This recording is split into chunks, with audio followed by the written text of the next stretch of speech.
En accord avec le statut de VSI, ta mission a été suspendue et tu es rentré en France en attendant de pouvoir repartir.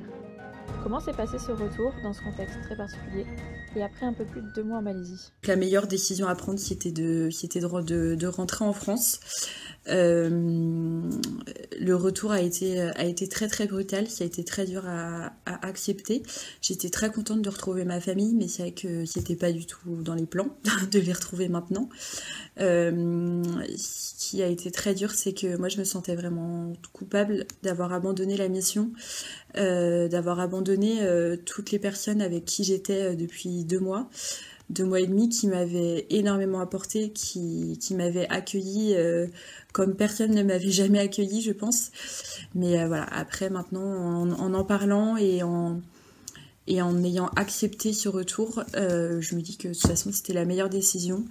Et je suis toujours en contact avec ma mission. Ce matin, j'ai encore reçu une vidéo de tous mes patients qui me disaient bonjour, qui pensaient à moi. Donc voilà, j'ai juste qu'une hâte là maintenant, c'est d'aller les retrouver. Tu es infirmière et c'est également la mission que tu effectuais sous VSI. Peux-tu nous parler un peu plus de ton quotidien? Donc moi j'étais infirmière dans un centre de réfugiés birmans. Je le suis toujours, on va parler au présent. Voilà, le matin c'était tout ce qui était soins.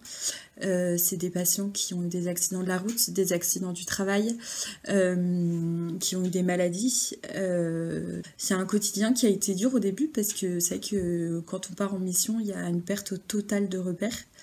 J'avais pas mesuré cette marche. En fait, c'est une énorme marche et en fait je pensais ça va le faire et tout, mais en fait je me suis pris tout ça en pleine face en arrivant.